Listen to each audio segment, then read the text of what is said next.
जय हिंद दोस्तों, क्या हालचाल। मैं हूं अजय और आप देख रहे हैं आपका अपना YouTube चैनल अजय शिवाला। दोस्तों, आज की इस वीडियो में हम आपको ये बताएंगे कि बोर्ड एग्जाम में किसी भी प्रश्न का उत्तर आप कैसे लिख करके आएंगे जिससे कि बोर्ड एग्जाम में आपको पूरे 70 में 70 अंक मिल सके। जी हां दोस्तों, अगर आज आप इस वीडियो में लास्ट तक बने रहेंगे तो निश्चित रूप से आप बोर्ड के पेपर में 70 में 70 अंक पा जाएंगे। ठीक है, अगर इस तरीके से लिखेंगे तो। साथियों देखिए, ये 5 अंक में एक प्रश्न पूछा गया था। आप इस बात का पूरी तरीके से ध्यान रखें। आप बहुत अच्छे तरीके से नोट्स को बनाते हैं, आप काफी अच्छे तरीके से प्रश्नों को याद कर लेते हैं, लेकिन अगर आप कॉपी में अच्छे तरीके से लिख करके नहीं आएंगे दोस्तों तो आपको अच्छे अंक नहीं दिए जाएंगे, क्योंकि आप एग्जामिनर के सामने खड़े थोड़ी ना रहेंगे। आप तो अपनी कॉपी को लिख करके आएंगे और आपके कॉपी के अनुसार ही एग्जामिनर आपको अंक देगा। तो यहां पर देखिए 5 अंक में एक प्रश्न पूछा गया था, नाभिकीय संलयन प्रक्रिया समझाइए। यह हर बार इस टाइप का प्रश्न पूछा जाता है, अंक चेंज हो जाएगा लेकिन प्रश्न यही टाइप का पूछा जाएगा। ठीक है, नाभिकीय संलयन प्रक्रिया को समझाइए। प्रकृति में इसका उदाहरण क्या है? यदि 4 न्यूट्रॉन व 3 प्रोटॉन संलयित होकर लिथियम नाभिक बनाएं तो कितनी मेगा इलेक्ट्रॉन ऊर्जा मुक्त होगी? ठीक है, प्रोटॉन का द्रव्यमान, न्यूट्रॉन का द्रव्यमान और लिथियम नाभिक का द्रव्यमान दे दिया गया है और पूछ रहा है कितने मेगा इलेक्ट्रॉन ऊर्जा मुक्त होगी, और यह भी पूछ रहा है कि नाभिकीय संलयन प्रक्रिया को समझाइए। अब कुछ विद्यार्थी ऐसे होते हैं जिनको नाभिकीय संलयन प्रक्रिया नहीं आती है और इस प्रश्न को छोड़ देते हैं। ठीक है, और कुछ विद्यार्थी ऐसे होते हैं जिनको प्रकृति में इसका उदाहरण नहीं आता है, जबकि नाभिकीय संलयन प्रक्रिया आती रहती है, लेकिन प्रकृति में इसका उदाहरण नहीं आता और ये न्यूमेरिकल नहीं आता है, तो भी वो इस प्रश्न को छोड़ देते हैं। प्यारे दोस्तों, बोर्ड्स एग्जाम में स्टेप मार्किंग होती है। अगर आपको इसमें से कुछ भी आता है तो आपको लिख करके आना है, जिससे कि बोर्ड एग्जाम में आपको कुछ ना कुछ अंक प्राप्त हो सके। ठीक है, इस प्रश्न के अंतर्गत आप इस बात का ध्यान रखें कि अगर आपको कुछ भी नहीं आता है तब भी आप जो है प्रश्न में अंक प्राप्त कर सकते हैं। वो कैसे, आज की इस वीडियो में आप सीखने वाले हो। ठीक है, तो अगर मान लीजिए आपको नाभिकीय संलयन प्रक्रिया समझाइए ये भी नहीं आ रहा है, प्रकृति में इसका उदाहरण समझाइए ये भी नहीं आ रहा है, तो आप कैसे अंक जो है प्राप्त करेंगे? तब आपको क्या करना है और किस स्ट्रेटजी को अपनाना है जिससे कि आपको अंक मिल सके। ठीक है, अगर ऐसी स्थिति हो जाए तब आपको कौन सा तरीका अपनाना है जिससे कि आपको अंक मिल सके। तो साथियों, आज की इस वीडियो में हम इसी पर चर्चा करेंगे, तो बने रहिएगा वीडियो में लास्ट तक पूरे कॉन्सेप्ट को सीखने के लिए और पूरे स्ट्रेटजी को समझने के लिए। ठीक है, तो यहां पर देखिए प्रश्न क्या पूछा था, नाभिकीय संलयन प्रक्रिया क्या है। अब आपको इतना बड़ा प्रश्न उसमें लिखना नहीं है। ठीक है, आप डालेंगे प्रश्नोत्तर संख्या 7 या 6 जो भी रहेगा। यहां पर जैसे 7 है तो आप 7 डाल देंगे। ठीक है, यहां पर पूछ रहा है नाभिकीय संलयन प्रक्रिया को समझाइए। प्रकृति में इसका उदाहरण क्या है? यदि 4 न्यूट्रॉन व 3 प्रोटॉन संलयित होकर लिथियम नाभिक बनाएं तो कितनी मेगा इलेक्ट्रॉन ऊर्जा मुक्त होगी? यहां पर प्रोटॉन का द्रव्यमान दे दिया गया है 1.00728 AMU और न्यूट्रॉन का द्रव्यमान है 1.00867 AMU। ठीक है, लिथियम नाभिक का द्रव्यमान भी दे दिया गया है, कितना है 7.01436 AMU और यहां पर 1 AMU का मान दे दिया गया है 931 मेगा इलेक्ट्रॉन वोल्ट। अब सबसे पहले आपको क्या करना है, नाभिकीय संलयन प्रक्रिया को समझाना है। तो यहां पर आप लिखेंगे, जब यहां पर देखिए हम एकदम सरल परिभाषा लेकर के आए हैं और आप हमारे पिछले वीडियोस को देख लीजिएगा और सन 2023 के पेपर को मिला लीजिएगा, लगभग आपको लिमिटेड कंटेंट हाई स्कोर, वही जो मैं बार बार बोलता हूं। ठीक है, लगभग अगर आप 20 से 25 वीडियो देख लेंगे, और 20 से 25 वीडियो यानी कि 5-5 10-10 मिनट की वीडियो है, लगभग आपका 2-3 घंटे का वीडियो होगा सब मिला करके। ठीक है, आप देख लेंगे और आप प्रश्न पत्र मिला लीजिएगा, उसमें से 40 अंक आपको सेम एकदम डिक्टो क्वेश्चन वही मिल जाएंगे जो हमने यहां पर पढ़ाया हुआ है। तो अगर आप चाहते हैं कि बोर्ड्स एग्जाम में कम पढ़ करके ज्यादा अंक प्राप्त किया जाए तो आप लास्ट तक अजय शिवालय से जरूर जुड़े रहें। यहां पर हम एकदम सरल परिभाषा लिखवाते हैं और एकदम सरल तरीके से। ठीक है, किताबी वाली परिभाषा नहीं लिखवाते। ठीक है, तो यहां पर देखिए नाभिकीय संलयन प्रक्रिया क्या है। जब दो हल्के नाभिक संयुक्त होकर भारी नाभिक का निर्माण करते हैं तो यह प्रक्रिया क्या कहलाती है? नाभिकीय संलयन कहलाती है। ठीक है, अब नाभिक क्या होते हैं इसे हम समझा देते हैं आप लोगों को। आप वीडियो को स्किप मत कीजिएगा क्योंकि 1-2 मिनट का कॉन्सेप्ट आप जरूर सीख लीजिएगा। ठीक है, अभी हम केवल आपको नाभिक समझा रहे हैं जिससे कि आप चीजों को अच्छे तरीके से और समझ पाए। ठीक है, तो यहां पर सबसे पहले जो परमाणु का मॉडल दिया था, किसने दिया था? थॉमसन ने दिया था, और उन्होंने यह बताया था कि परमाणु पूरा क्या होता है? धनावेशित होता है, और इसमें जो इलेक्ट्रॉन होते हैं वो तरबूज के बीज के तरीके से क्या होते हैं? धसे होते हैं। जिस प्रकार से तरबूज में बीज धसे होते हैं, यानी कि लड्डू में जिस तरीके से इलायची धसी होती है, उसी तरीके से परमाणु में इलेक्ट्रॉन धसे होते हैं। इसको किसने बताया? थॉमसन ने बताया। कई बार बहुविकल्पीय में पूछ लेता है कि इलेक्ट्रॉन की खोज किसने की? तो थॉमसन ने की। इलेक्ट्रॉन की खोज किसने की? थॉमसन ने की। तो यहां पर नाभिक क्या होता है ये समझते हैं हम। तो यहां पर जो इनकी ये जो मॉडल दिए थे ये बिल्कुल गलत हो गया। इसके बाद में रदरफोर्ड आए, उन्होंने अल्फा कणों, यानी कि रदरफोर्ड जो है एक पतली सोने की पन्नी को लेकर के आए और उन्होंने उस पर अल्फा कणों की बमबारी की। तो उन्होंने ये पाया कि यहां पर कुछ अल्फा कण ऐसे सीधे निकल जा रहे थे, ठीक है, इसके किनारे से परमाणु के। लेकिन जो बीच में अल्फा कण गए वो सीधे वापस लौट आ रहे थे और इसके जो पास में गए थे ये अपने मार्ग से विचलित हो जा रहे थे, ठीक है। इससे उन्होंने ये स्पष्ट पाया कि यहाँ पर जो अल्फा कण होते हैं वो धनावेशित होते हैं, हम ये जानते हैं, ठीक है। तो उन्होंने ये देखा कि यहाँ पर बीच में कोई ना कोई धनावेशित भाग है जो कि इसको रिपेल कर रहा है, किसको, अल्फा कण को। तो उन्होंने ये बताया कि जो ये नाभिक है ये धनावेशित है, और उन्होंने ये भी बताया कि परमाणु का अधिकांश भाग क्या होता है, खोखला होता है। क्योंकि उन्होंने ये क्यों स्पष्ट किया खोखला होता है, क्योंकि ये सभी अल्फा कण सीधे निकल जा रहे थे, ठीक है, आसानी से। कई बार प्रश्न ये भी पूछ लेता है कि नाभिक धनावेशित किसके कारण होता है, तो नाभिक धनावेशित प्रोटॉन के कारण होता है। किसके कारण, प्रोटॉन के कारण। नाभिक में क्या क्या चीज पाई जाती है, तो नाभिक में न्यूट्रॉन पाया जाता है, प्लस में प्रोटॉन पाया जाता है, और नाभिक जो धनावेशित होता है ये प्रोटॉन के कारण ही होता है। अब प्रश्न कई बार यह भी पूछ लेता है कि नाभिक प्रोटॉन धनावेशित ही क्यों होता है, तो प्रोटॉन में संघटन पाया जाता है। कौन सा संघटन, प्रोटॉन में UUD संघटन पाया जाता है, ठीक है। U संघटन पर जो चार्ज होता है, U का मतलब होता है अप टाइप क्वार्क और D का मतलब होता है डाउन टाइप क्वार्क, ठीक है। एक U संघटन पर जो चार्ज होता है +2e/3 होता है, ठीक है, और यहाँ पर कितना है +2e/3, ठीक है, 2 U संघटन है ना।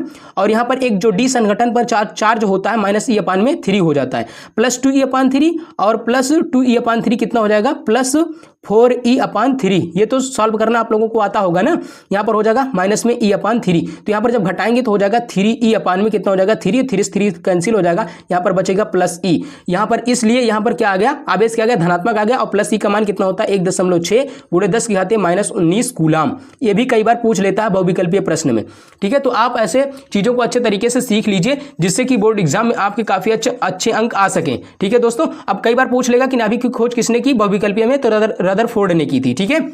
अब देखेंगे प्रश्न यहाँ पर नाभिकीय संलयन प्रक्रिया को समझाइए ना। तो हमने समझा दिया कि जब दो हल्के नाभिक संयुक्त होकर एक भारी नाभिक का निर्माण करते हैं तो यह प्रक्रिया कैसी प्रक्रिया कहलाती है, नाभिकीय संलयन प्रक्रिया कहलाती है, ठीक है। इस प्रक्रिया में प्राप्त भारी नाभिकों का द्रव्यमान, जो अभिक्रिया के बाद भारी नाभिक प्राप्त होगा वो संलयन करने वाले नाभिकों के द्रव्यमान के योग से कम होता है। यानी कि जो जिससे मिलकर के नाभिक बनेगा उसका द्रव्यमान अधिक होगा और जो बनेगा उसका द्रव्यमान कम होगा। संलयन करने वाले नाभिकों के द्रव्यमान के योग से कम होता है जो बनता है, ठीक है। द्रव्यमान की यह क्षति ही ऊर्जा के रूप में प्राप्त होती है। यानी कि इधर जो द्रव्यमान ज्यादा रहेगा इधर कम रहेगा, तो इधर जब ज्यादा रहेगा द्रव्यमान, इधर कम हुआ, तो यानी कि कुछ ना कुछ द्रव्यमान कम हुआ ना, वही जो द्रव्यमान कम हुआ वही जो है ऊर्जा के रूप में हमें जो है प्राप्त होता है। आप इसका अगर उदाहरण देखेंगे तो उदाहरण भी दे सकते हैं, जब ड्यूटेरियम के दो नाभिक संलयित होते हैं तो ट्राइटियम प्राप्त होता है, ठीक है। जब ड्यूटेरियम के दो नाभिक संलयित होते हैं तो कौन सा प्राप्त होता है, हमें ट्राइटियम प्राप्त होता है। जैसे 1H2 और बनाएगा क्या 1H3 प्लस में 1H1, ठीक है। इसे बोलेंगे प्रोटियम, इसे क्या बोलेंगे ट्राइटियम, और इसे क्या बोलेंगे ड्यूटेरियम। यानी कि जब ड्यूटेरियम के दो नाभिक, ये दोनों नाभिक जब ड्यूटेरियम के संलयित होंगे यानी मिल जाएंगे तो जो है एक ट्राइटियम बनता है और 1H1 यानी एक प्रोटियम बनता है। फिर उसके बाद में ट्राइटियम पुनः ड्यूटेरियम से मिल करके हीलियम नाभिक का निर्माण कर देते हैं, ठीक है। इस तरीके से, तो इस तरीके से इसमें जो है क्रियाएं चलती रहती हैं और इस तरीके से ये जो है हीलियम में परिवर्तित हो जाता है। ये नाभिकीय संलयन की प्रक्रिया है। कई बार पूछ लेता है कि जो है नाभिकीय संलयन का प्रकृति में उदाहरण, जैसे यहां भी पूछ लिया है, तो सूर्य जो है नाभिकीय संलयन का प्रकृति में उदाहरण है, ठीक है। प्रकृति में इसका उदाहरण क्या है, सूर्य है। सूर्य में कौन सी क्रिया होती है, नाभिकीय संलयन की क्रिया होती है। हाइड्रोजन बम भी नाभिकीय संलयन पर आधारित है, ठीक है। हाइड्रोजन बम को इसलिए संलयन बम भी कहते हैं। बहुविकल्प में पूछ सकता है कि सूर्य की ऊर्जा का पार स्रोत क्या है, तो नाभिकीय संलयन ही है, ठीक है। सूर्य की ऊर्जा का स्रोत क्या है, नाभिकीय संलयन। इस तरीके से आप अगर उत्तर लिखेंगे तो निश्चित रूप से आपको यहां तक अगर लिखेंगे और एक दो लाइन और लिख देंगे, इसके बाद आप लिखेंगे यहां से, ठीक है। अतः ड्यूटेरियम के 3 नाभिक संलयित होकर हीलियम नाभिक का क्या करते हैं, निर्माण करते हैं। यानी कि ड्यूटेरियम के 3 नाभिक संलयित होकर क्या करते हैं, हीलियम नाभिक का निर्माण कर देते हैं और 21.6 मेगा इलेक्ट्रॉन ऊर्जा मुक्त होती है। इसमें जो है 21.6 मेगा इलेक्ट्रॉन ऊर्जा भी मुक्त होती है, जो कि प्रोटियम तथा न्यूट्रॉन की गतिज ऊर्जा के रूप में प्राप्त होती है हमें, ठीक है। प्रोटियम मींस प्रोटॉन तथा न्यूट्रॉन की गतिज ऊर्जा के रूप में हमें जो है प्राप्त हो जाती है। इस तरीके से अगर आप यहां तक लिखेंगे तो आपको 2 अंक दिए जाएंगे। यानी कि इसमें देखो स्टेप मार्किंग होती है, जैसे नाभिकीय संलयन प्रक्रिया समझाइए, इसके लिए 2 अंक, प्रकृति में इसका उदाहरण दीजिए, इसके लिए आधे अंक, यानी कि टोटल 2.5 अंक हो गया। और यहां पर ये जो न्यूमेरिकल है इसके लिए आपको 2.5 अंक दे दिया जाएगा, यानी टोटल 5 अंक मिलेगा। अब जैसे कई विद्यार्थी जो नाभिकीय संलयन प्रक्रिया ही लिख करके आएंगे तो उन्हें 2 अंक दे दिया जाएगा, और कई लोग नाभिकीय संलयन प्रक्रिया नहीं समझा पाएंगे और ना ही न्यूमेरिकल को लगा पाएंगे, लेकिन उन्हें प्रकृति में इसका उदाहरण पता है कि सूर्य है, तो अगर वो ऐसे लिख करके आएंगे तो 1 अंक दे ही दिया जाता है, ठीक है। आधा अंक 1 अंक दे ही दिया जाता है। और कई लोगों को न तो नाभिकीय संलयन प्रक्रिया आएगी और ना ही प्रकृति में इसका उदाहरण आ रहा होगा, तो उन्होंने वो अगर केवल न्यूमेरिकल को लगा देंगे तब भी उनको 2.5 अंक दे दिया जाएगा, अगर अच्छे तरीके से न्यूमेरिकल को लगा देंगे। अब कई लोग ऐसे होंगे जिनको कुछ नहीं आता है, तो वो भी यहाँ पर 1 अंक 1.5 अंक प्राप्त कर सकते हैं। कैसे, अभी हम आपको बताने वाले हैं। कुछ नहीं करना, जो दिया गया केवल उसी को लिख देना है बस, तो आपको 1 अंक 2 अंक मिल जाएंगे आसानी से। तो यहाँ तक अगर आप देख लिए, अब इसके बाद में प्रकृति में इसका उदाहरण आप भी दे दीजिए कि प्रकृति में इसका उदाहरण क्या है। तो सूर्य की अपार ऊर्जा का स्रोत क्या है, नाभिकीय संलयन ही है। सूर्य की ऊर्जा का अपार स्रोत क्या है, नाभिकीय संलयन है। तो यहाँ पर भी आपको आधे अंक दे दिए जाएंगे इस तरीके से। अब तारों की ऊर्जा का स्रोत भी क्या है, नाभिकीय संलयन ही है। सूर्य क्या है, एक प्रकार का तारा है। सूर्य क्या है, एक प्रकार का तारा है। आप इस चीज को समझिए। अब यहाँ पर दोस्तों हम देखेंगे न्यूमेरिकल को, और न्यूमेरिकल को लगाने का प्रयास करेंगे। एक छोटा सा न्यूमेरिकल इसमें दिया गया है, ठीक है। न्यूमेरिकल क्या दिया गया था, यहाँ पर दिया गया था, प्रकृति में इसका उदाहरण दीजिए। यहाँ पर दिया, एक यदि 4 न्यूट्रॉन व 3 प्रोटॉन संलयित होकर नाभिक लिथियम नाभिक बनाए तो कितनी मेगा इलेक्ट्रॉन ऊर्जा मुक्त होगी। ठीक है, यहाँ पर जो है प्रोटॉन का द्रव्यमान भी दिया गया है, न्यूट्रॉन का द्रव्यमान भी दिया गया, लिथियम नाभिक का द्रव्यमान भी दिया गया है, 1 AMU का मान भी दिया गया 931 मेगा इलेक्ट्रॉन वोल्ट, इस तरीके से। ठीक है, तो आप कैसे लगाएंगे इस क्वेश्चन को, अब हम सीखेंगे इस क्वेश्चन को कैसे लगाएंगे। सर्वप्रथम आप लिखेंगे, यहाँ पर लिखेंगे हल, फिर उसके बाद में लिखेंगे दिया है, क्या दिया गया आप उसे लिखेंगे। ठीक है, यहाँ ही लगा देते हैं, इसके नीचे ही आपको लगाना है। तो यहाँ पर लिखेंगे हल। अब देख लीजिए, आप प्रश्न को नोट कर लीजिए अच्छे तरीके से। ठीक है, उसके बाद में हम शुरू करें लगाना। अब यहाँ से हम शुरू करते हैं लगाना। ठीक है, यहाँ पर लिखेंगे आप हल, फिर उसके बाद में यहाँ से प्रश्न को लगाना शुरू करेंगे। ठीक है दोस्तों, तो यहाँ पर आप लिख दीजिएगा हल, फिर यहाँ पर जो दिया रहेगा उसे लिखेंगे। सर्वप्रथम जो दिया रहेगा हम उसे ही लिखते हैं। ठीक है, जो दिया रहेगा प्रश्न में सबसे पहले हम उसे ही लिखते हैं, उसके बाद में हम प्रश्न को लगाना शुरू करते हैं। बहुत सारे विद्यार्थियों को कुछ नहीं आता रहता है, तो वो जो दिया रहता है केवल उसे ही लिख करके पूरे मतलब अच्छे अंक प्राप्त कर सकते हैं। ठीक है, तो यहाँ पर लिखा गया प्रोटॉन का द्रव्यमान, यहाँ लिखेंगे दिया है, यहाँ लिख देंगे दिया है। तो प्रोटॉन का द्रव्यमान कितना है, यहाँ लिखेंगे प्रोटॉन का द्रव्यमान। वीडियो थोड़ा लंबा होगा दोस्तों, लेकिन अगर आप वीडियो में लास्ट तक बने रहेंगे और पूरे कॉन्सेप्ट को सीख लेंगे, पूरे तरीकों को सीख लेंगे, तो निश्चित रूप से आप जो है बोर्ड एग्जाम में 70 में 70 अंक प्राप्त करेंगे। ठीक है, यहाँ पर प्रोटॉन का द्रव्यमान, प्रोटॉन का द्रव्यमान कितना है इसे लिखेंगे। प्रोटॉन का द्रव्यमान यहाँ पर दिया गया, प्रोटॉन का द्रव्यमान कितना है 1.00। ठीक है, प्रोटॉन का द्रव्यमान कितना है 1.00728 AMU। ठीक है, फिर उसके बाद में न्यूट्रॉन का द्रव्यमान दिया गया है, कितना दिया गया है, न्यूट्रॉन का द्रव्यमान, न्यूट्रॉन का द्रव्यमान कितना दिया गया है, न्यूट्रॉन का द्रव्यमान है 1.00867 AMU। ठीक है, फिर उसके बाद में आपका लिथियम नाभिक का द्रव्यमान दिया गया है, यहाँ पर ऐसे लिख देंगे लिथियम नाभिक का द्रव्यमान। आप यहाँ पर ऐसे लिख दीजिएगा नीचे द्रव्यमान। ठीक है, इस तरीके से आप पाई ना मारिएगा। ठीक है, लिथियम नाभिक का द्रव्यमान, लिथियम नाभिक का द्रव्यमान, लिथियम नाभिक का द्रव्यमान कितना है, लिथियम नाभिक का द्रव्यमान है 7.014, फिर उसके बाद में 3 ये लिथियम नाभिक का द्रव्यमान है।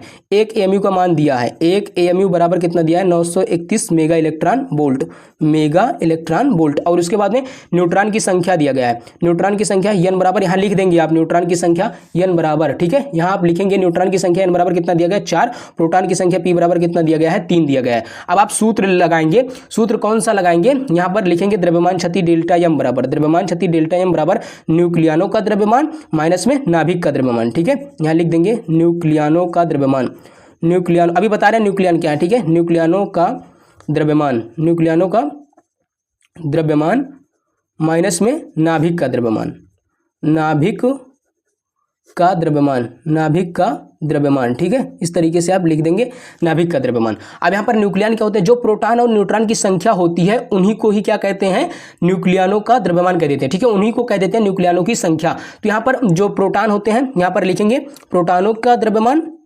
ठीक है, प्रोटॉनों का द्रव्यमान, प्रोटॉनों का, न्यूक्लियनों का द्रव्यमान मतलब प्रोटॉनों का द्रव्यमान, और उसके बाद में प्लस में न्यूट्रॉनों का द्रव्यमान, प्लस में क्या न्यूट्रॉनों का द्रव्यमान, न्यूट्रॉनों का द्रव्यमान, और उसके बाद में यहाँ पर हो जाएगा आपका नाभिक का द्रव्यमान। ठीक है, नाभिक का यानी 3Li7 ना, यही तो था, कितना था 3Li7, ये हो गया आपका लिथियम नाभिक का द्रव्यमान। तो प्रोटॉनों का द्रव्यमान यानी कि प्रोटॉन कितने हैं, 3 प्रोटॉन है।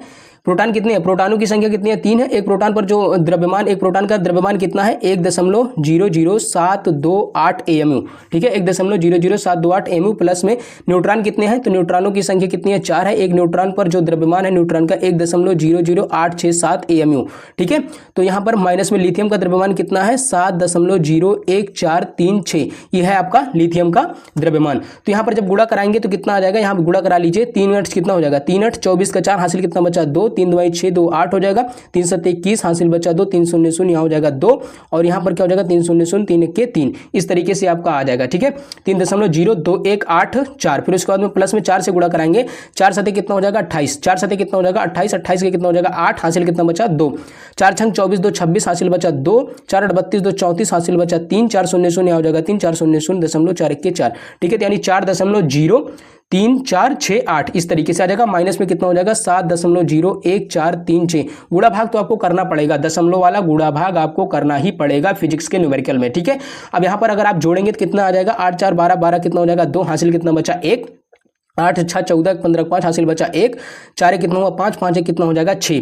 ठीक है, फिर उसके बाद में 3 2 कितना हो जाएगा 5, फिर यहाँ हो जाएगा 0.0, यहाँ हो जाएगा 4 3 7 इस तरीके से। ठीक है, यानी कि 7 दशमलव यहाँ लगेगा। ठीक है, दशमलव यहाँ लगेगा एक अंक के बाद में 7.05652 माइनस में कितना आ जाएगा 7.01436। इस तरीके से अगर आप घटाएंगे तो कितना आ जाएगा 0.04216। ये आपका आ जाएगा AMU, कितना इतना AMU आप घटा लीजिए कितना आएगा 7.056, फिर उसके बाद में 5 2 अगर आप घटाएंगे कितना आएगा 7.01436। घटा करके देख लीजिए, 12 हो जाएगा तो 6 आ जाएगा यहाँ पे, फिर यहाँ बचा 4 1 आ जाएगा, फिर यहाँ पर कितना आ जाएगा 2 आ जाएगा, यहाँ पे कितना आ जाएगा 4 आ जाएगा, फिर यहाँ पे 0.0 हो जाएगा। इस तरीके से इतना AMU। अब इसमें 1 AMU बराबर 931 मेगा इलेक्ट्रॉन वोल्ट, यहाँ पर ऐसे गुणा कर देंगे 0.04216 गुणे में 931 इस तरीके से आप गुणा करेंगे तो आपका मान कितना आ जाएगा यहाँ पर इसका मान आ जाएगा आपका 39.25 मेगा इलेक्ट्रॉन वोल्ट। ठीक है, ये डेल्टा एम का मान था, ये डेल्टा ई का मान है। ठीक है, ये डेल्टा एम का मान था यहाँ तक। ठीक है, डेल्टा एम का मान था, तो ये आपका यहाँ पर इतना मेगा इलेक्ट्रॉन ऊर्जा जो है मुक्त होगी। ठीक है, अगर यहाँ पर प्रति न्यूक्लियन पूछा होता तो जो न्यूक्लियनों की संख्या थी उसी में से इसमें जो है न्यूक्लियनों की संख्या से भाग देते थे। तो दोस्तों अगर आप इस तरीके से लिख करके आएंगे तो बोर्ड्स एग्जाम में निश्चित रूप से आपको पूरे अंक दिए जाएंगे। साथियों, जैसा कि हमने आपको बार बार बताया हुआ है कि एचएससी वाला केवल आपको एक ही चीज की गारंटी देता है, लिमिटेड कंटेंट, हाई स्कोर, ज्यादा मतलब कम समय में ज्यादा कंटेंट आप लोगों तक उपलब्ध कराना। निश्चित रूप से अगर आप बोर्ड एग्जाम में लास्ट तक एचएससी वाले से जुड़े रहे तो एकदम सिलेक्टेड चीजें हम पढ़ाएंगे, कम समय में आपको हाई स्कोर कराएंगे, इस बात की 100% गारंटी है। यहां तक वीडियो देखने के लिए बहुत बहुत धन्यवाद आप सभी का। ठीक है, मिलेंगे किसी नेक्स्ट वीडियो में, तब तक के लिए जय Hind, Vande Mataram, bye bye, take care.